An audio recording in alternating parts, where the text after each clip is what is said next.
Damas y caballeros, y ahora sí continuamos. Tuvimos suerte y nos hemos podido contactar muy pronto desde Jamaica. Sí, desde Jamaica tendremos nuestra próxima exposición en este congreso tan importante. Nos acompaña Claire Nelson. Ella es miembro de la junta directiva de Future Forum. Va a exponer sobre Evolutionary Leadership for the Global Commons and the Common Goals. Good afternoon, Miss Claire Nelson. Good afternoon. Thank you very much. How are you? For being here with us. How are you? How are you? Well, we are. I'm actually I'm Jamaican, as you said, but I'm actually now in Washington, D.C. And when I realized that I was speaking, this is an event with the College of Engineers of Peru. Yes, yes. I decided to change a little bit what I was going to talk about because I'm an engineer. And I couldn't, it's very rare I get the opportunity to talk to engineers about the future. So it was similar, but a little bit different. So I'm not sure if I should put up my slides. I'm trying to figure out what I should do. Yes. Put up my own slides? Yes. Now, were all the speakers using slides? Yes. Okay. Yes. Oh, fabulous. All right. All so of them. I wasn't sure. Okay. So let me Ella es de Jamaica y nos está hablando desde Washington, D.C. Vamos a escucharla. Yes, yes, yes. Thank you very much for being here with slides? us. Yes, we can see. All right, so I am going to start, and my hope is that I'm going to go straight through, and I'm hoping that we'll have time for questions. I will go pretty fast, but I'm hoping to keep people engaged, and hopefully the interpreters can keep up. So let's go. Yes.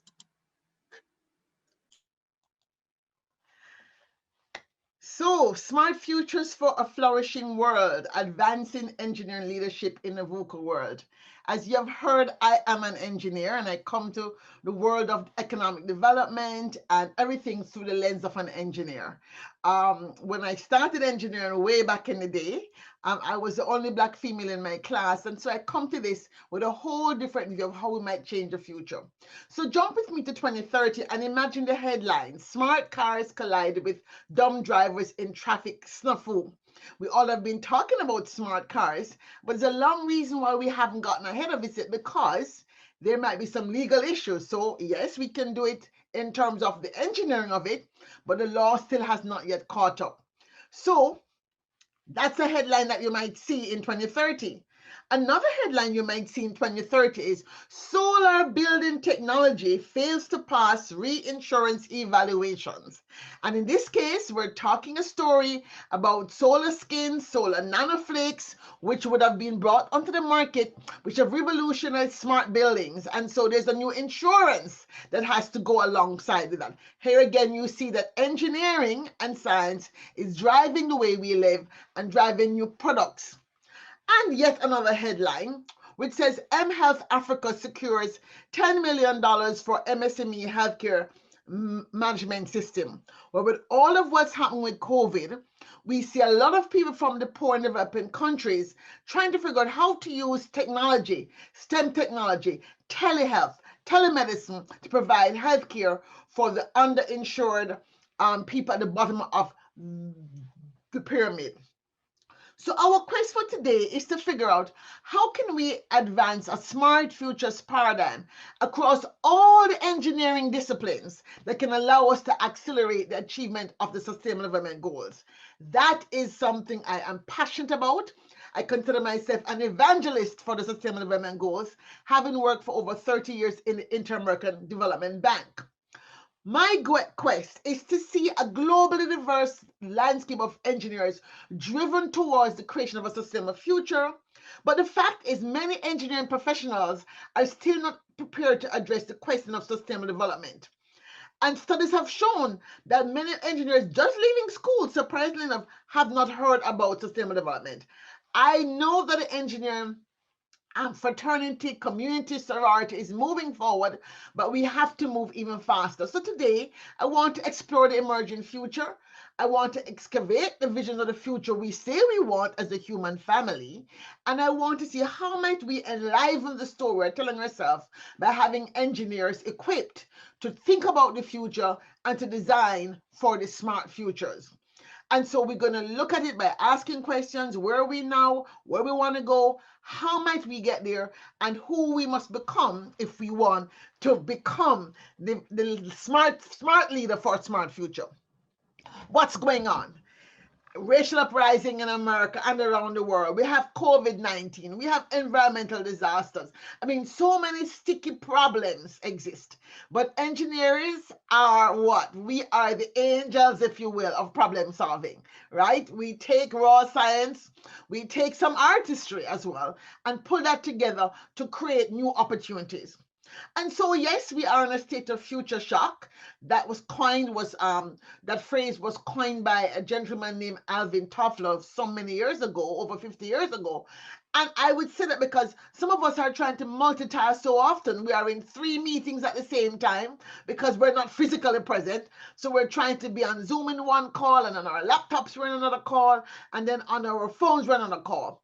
And a fact is that we may not be psychologically able to deal with the stress of this future shock. We're in a volatile, uncertain, complex, and ambiguous world. And so we have to figure out how we're going to plan when things are changing on the dime. As you click a second, a millisecond, and you might have heard that quantum computing is around the corner, so you can imagine how much more change we're going to be seeing in the very near future. So this VUCA world requires us as engineers to really think differently about how we plan in this space. The fourth industrial revolution, as we're calling it, which is the fusion of advances in AI, robotics, Internet of Things, 3D printing, is definitely blurring the boundaries not only of reality, but also of the ways in which we design the future, the ways in which we work as a team. We're now working in distributed teams around the world and being forced to do so even more by COVID. And we see elements of that happening today with robots, for example. In fact, we see an increase in uptake of robots now because of this issue of safety and the need to move to more clean jobs. So a lot of people are now concerned that people at the bottom of the pyramid will be losing their jobs as we have more robots in cleaning jobs, in hospitals, in care facilities especially. So this is part of what we are facing. So what is the promise of the industrial revolution? It promises to provide improvement in the quality of life. So it says, and new products and new services. And everybody's excited about it. Oh, we have a new technology, a new phone, the lines for the smartphone, smart, efficient workplace and organizations. And we're better prepared for natural disasters because we have warnings. But it also has a lot of dangers. The fact is, we are going to be losing some jobs, and we're going to be underemploying and unemploying many people because we don't have the skills match to the kind of jobs that exist. And the fact is that changes are happening so fast, I said again, is that even those of us who consider ourselves at the front end of change have a challenge in keeping up.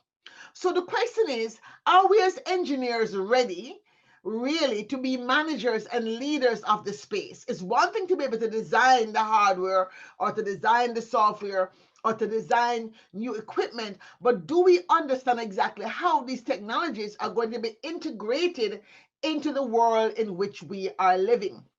How do we ensure that the technologies that we're developing and engineering the right social impact? And this is what we're saying the smart engineer of the future needs to have. There's lots of signals about how things are changing. Think about how many people are online, 4 billion people or more. And it is estimated that by 2030, there'll be 7.5 billion internet users. I think it's going to be double that because this was actually done 2 years ago before COVID. And with the speed up of people coming online because of COVID, we can imagine that this will be even more. There are many other signals of change. These are headlines that just came out this year. Artificial skin heals wounds and makes robots sweat. We already have attention about how we work with robots and AI. And there's a quest to make robots seem more humanoid.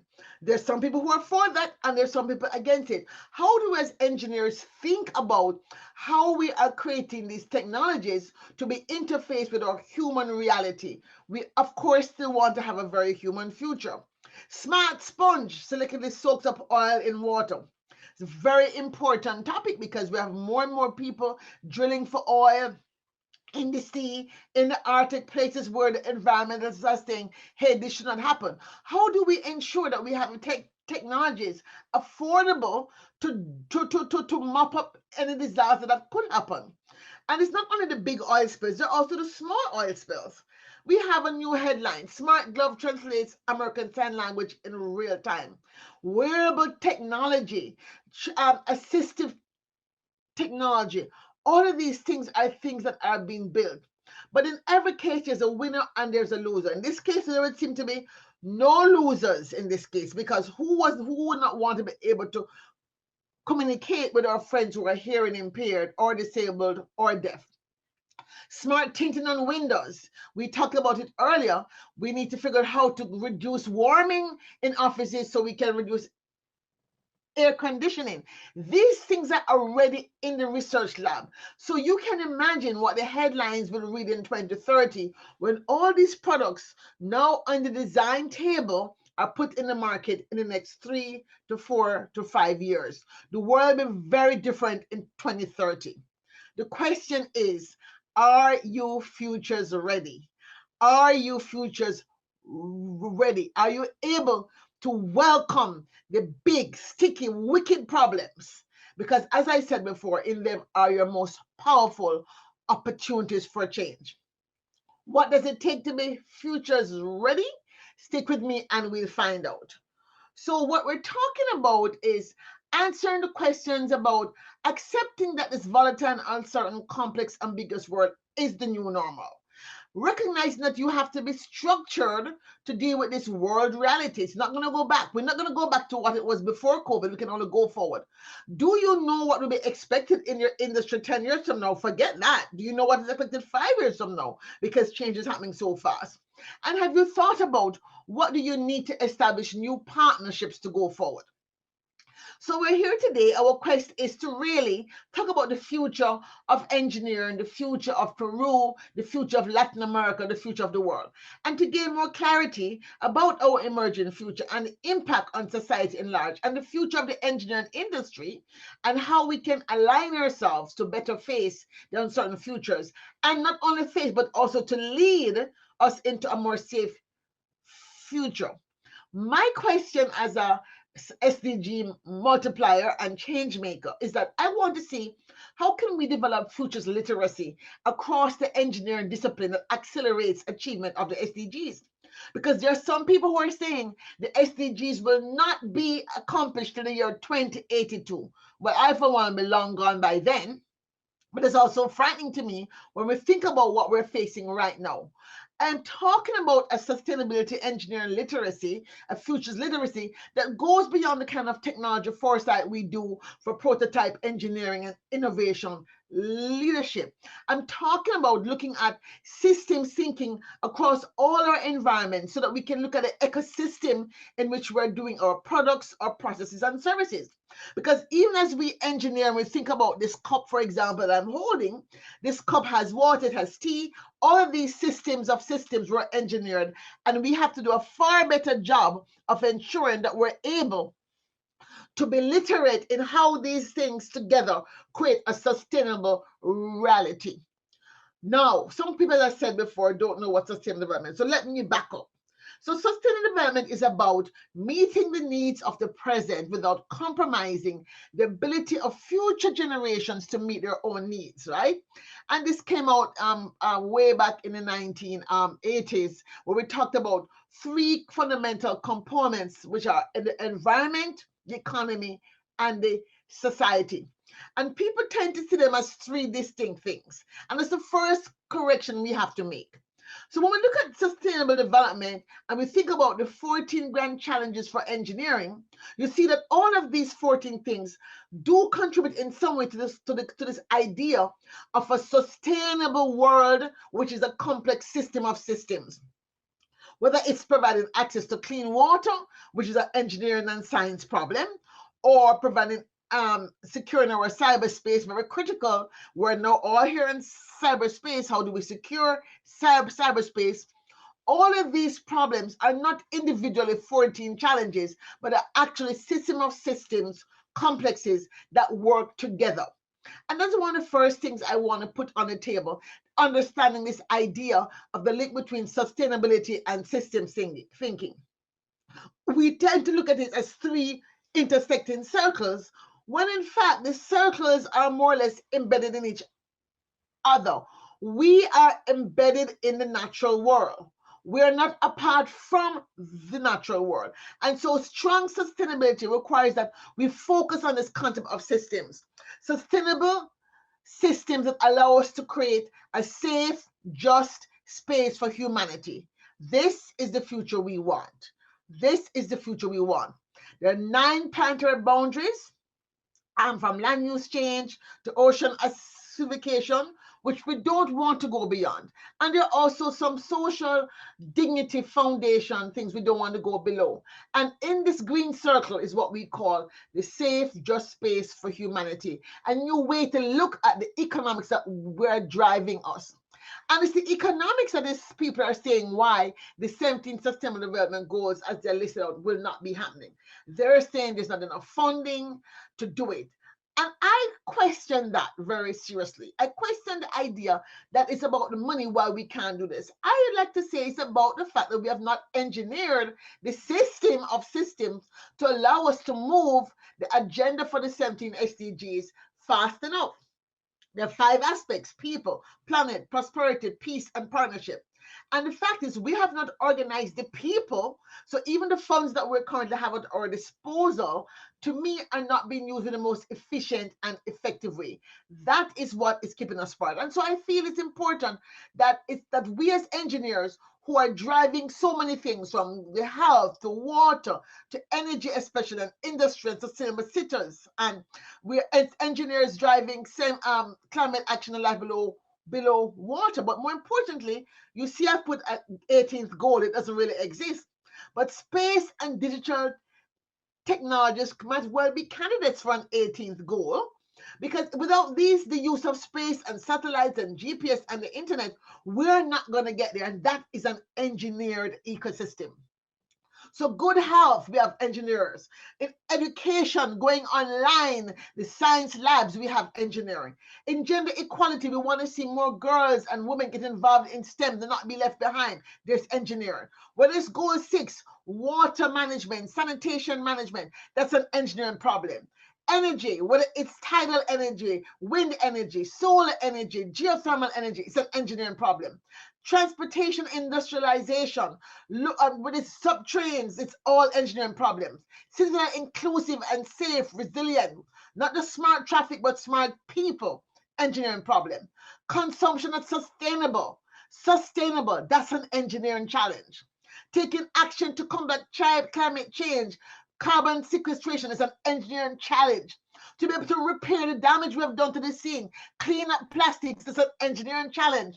To manage your forests, etc., biodiversity is an engineering challenge. And of course, space, that's an engineering challenge. So how, again, might we get here? How will we develop futures literacy across the engineering discipline that accelerates achievement of the SDGs? That is the question that I'm asking, and that is the question I would like us to ask. And so when we think about this future, we want to then ask the question, how might the future be different? How will 2025 emerge in a post-COVID world? How will 2030, 2040, 2050 emerge in the era of climate change and AI and big data in the post-COVID new normal? How might we look at this world in 2030, which will be more connected? We're talking about 2030 with 9 billion people. Sorry, 2050 is 9 billion people, and 2030 they anticipate almost 8 billion people, right? Depending, we don't know now with COVID, those numbers might be turned down a little bit. But the fact is, we're talking about more and more connections driven in large part because of what we're going through, the speed of change. And so from money, we should be talking about cryptocurrency and mobile payments and wireless RFID.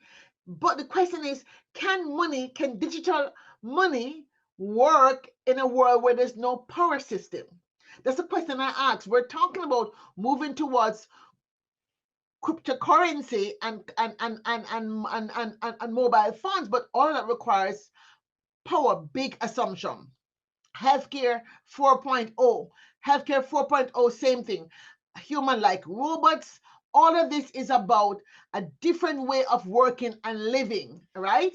And so we have to think about, how do we engineers understand not just the technology and the science that's behind what we are designing, but more importantly, how is it impacting the whole value chain from cradle to grave? From cradle to grave. How do we ensure that as we design these new systems, no one is left behind? That it doesn't impact further the people who are at the bottom of the pyramid? How do we make sure we pay attention to the peril that is part of the promise of these fantastic new technologies at our disposal? So as we think about this, let me see, my slide seems not to be moving. Let me see. What are the jobs of the future? The jobs of the future are mobility manager, personal privacy advertiser, nanotech engineer. There's so many jobs of the future that we can think about and we can't think about as well. Note I have here space tourism guide as one potential job of the future. The fact is, they're jobs that have not yet been designed, but all of these jobs will be arising from an engineering perspective. And the industries of the future, we now see already the rise of a cleanliness industry, right? We have now been jolted into fear. And so we see new designs like a clear plastic face shield that allows you to see the face, very thin and mobile, but protects you from germs. The sharing economy that might change somewhat. And I'm happy on that because that's so immediate right now. But the idea is simply this: we want to create a safe, just space for all, and that is an engineered reality. Engineering is at the basis. Engineering is at the heart of everything in our environment, from the things we use, the forks we use, everything we talk about, an engineer has had a hand in it. And so how engineers think about the future of well-being is critical. So one of the key factors we must move to then is thinking about sustainability, moving towards a circular economy where the economic model changes from refuse to reuse, right? We want to repair, recondition, refurbish, and that must become the new model. Now, that's not necessarily in our ambit, because of course the economists themselves and the financiers have something to do about it. But first, we as engineers must design those systems. We must find ways in which we can reduce the waste, right, that we're currently throwing out into the sea, into landfill, which are twofold, and find a way to create recycling and sustainable reuse and create a fully closed loop from cradle to grave. This is important. And we require whole new feats of who we think and how we move away from who we have been before. So again, the question is, how do we develop this literacy, this consciousness, this subconsciousness that allows us to naturally think this way as we design new products, new services, and new production systems and processes? How do we change ourselves? And so Buckminster Fuller offers us this idea that you can never change existing model. To change something, you must make a new model that makes the existing model obsolete, right? We're good for that then. As engineers, we know how to design something to make the old way of doing stuff differently. But first, we must change ourselves. We must make our old selves obsolete and become future ready. We must begin to think about ecosystems in the way we think about anything we do. Everything is a system, everything is a system of system, and everything is an ecosystem of process, products, policies, inputs, outputs, right? And as a future ready engineer, you're always looking forward on the landscape of what is emerging in the current space. So the signals I talked about are signals of what is to come. We have to develop a future sense, a capacity to observe oncoming change systematically with sensitivity and sensibility to identify emerging challenges and opportunities, applying both foresight and insight, right? So you're embracing both your left side of your brain and your right side of your brain to develop a better way of viewing the world and being able to see the story that is emerging around us. And so this is why I've developed this idea called Smart Futures Paradigm. Sustainable systems, moral metrics, anticipatory agency, robust resilience, and transformative use of technology or transformational technology is the 5 principles of my smart futures paradigm. And of course, why call it smart? Because hey, we all carry on a smartphone. I'm betting that people will remember this. So sustainable systems, we have to remember that all the world is a system and all systems are but system of systems. Apologies to Mr. Shakespeare on using paraphrasing his work, right? But all the capitals that we use to create our world in which we exist in nature, right, are systems. And so we have to begin to better understand the interplay between these systems. We have to get a literacy that allows us to become committed to building this sustainable future, working with a circular economy as a model. Industrial symbiosis then must become our norm in terms of engineering design, right? Whether we're designing a waste treatment plant or water treatment plant, a new factory to build, vaccines, we must be thinking about industrial symbiosis. Where will our waste go? How do we identify and utilize moral, meaningful metrics, right? I am not a fan of the GDP. I want to see it buried. I want to see it dead. Why? Because it doesn't allow us to measure the impact of our operations on the environment, right? And the threats are starting to bury us. We have excessive waste. Can you imagine when the more things we're going to acquire, we have even more waste? Pollution of soil, air, and water is killing us. So we need metrics, moral metrics that make it so that social equity and environmental livability, quote unquote, becomes more symbolic towards a redistribution of wealth. I had a chance to talk to some central bankers recently about financial inclusion. And really, although they're setting interest rates, etc., that alone in of itself will not create the social capital shift they want to see happen. We need a different type of agency for institutions. And so everything that's in the system is an agent. The people, the vested interests, the NGOs, all of these things have agency and have sort of a impact on the way we govern, right? And so the governance of the systems, the innovation governance itself, right, have to be more futures oriented, right? We want something that puts our abilities in the top right quadrant of being able to be visionary and take a step forward, be agentive, being able to move forward on your own as opposed to waiting to be told what to do. We as engineers don't have to wait for the government to edict that we should be designing something to this level of pollution, or we need to design a plant a certain way. We as engineers can take a lead to do it ourselves. We have to have robust resilience. Our systems must be such that we don't break, we bend like the tree. With all the hurricanes, earthquakes, natural disasters in Central America recently, most recently, Bangladesh floods, etc., all the wildfires, etc., we have faced in the world. You see that we have to design better systems for resilience. And so we have to figure out how are we going to diagnose it, what are going to be the strategies, and how do we have the right programs for design and delivery of these systems of resilience, right? Across all parts of the system, right? The users, the stakeholders, the shareholders. How do we ensure robust resilience? As engineers, who are smart thinking engineers, we have to design in this way. And finally, how do we adopt transformational technologies so that we can fix the problems in agriculture and fix the problem in lack of healthcare and lack of energy, etc.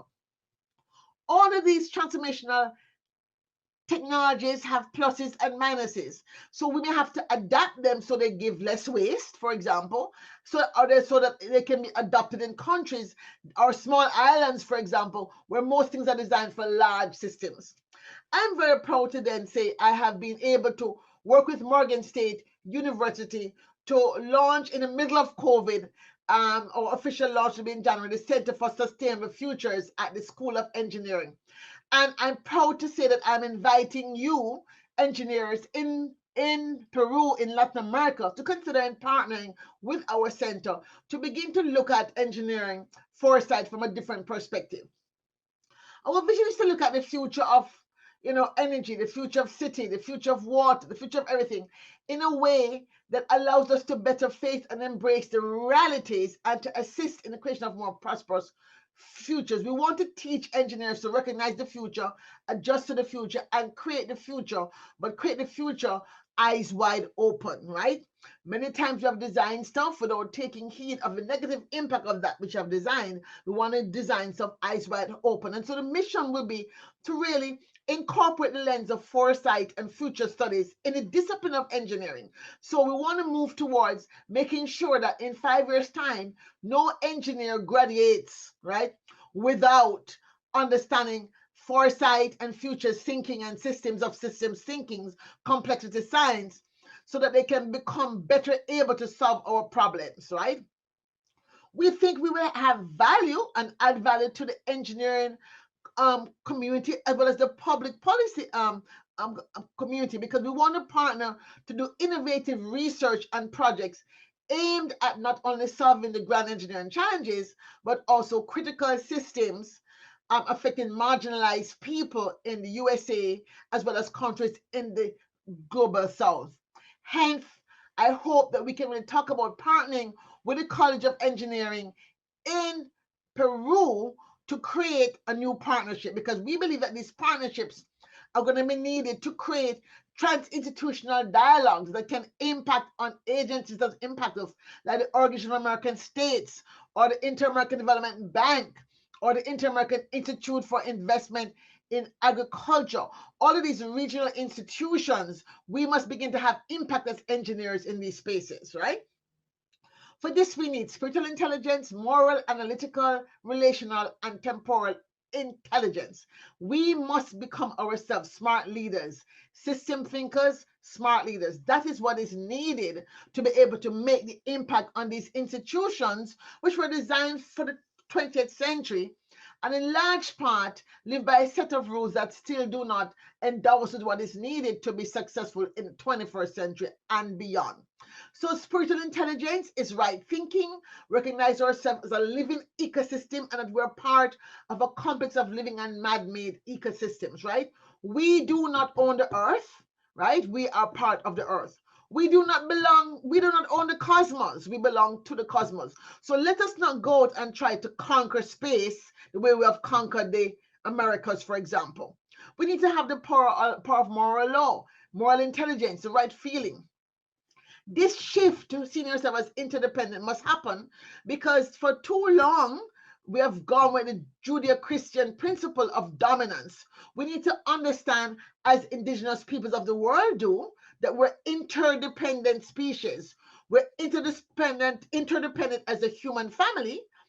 And even though we have agency, right, to choose again and continue anew, which is the third principle, we are interdependent. We need each other. And so we have to analyze how and choose the words that we use to describe what we're seeing and use the words that more totally describe the systems of systems complex. And some of those words, quite frankly, don't exist in English because the words arise to describe the world that you see or the world that you interpret. We have to also have relational intelligence as individuals. How do we think about how we think?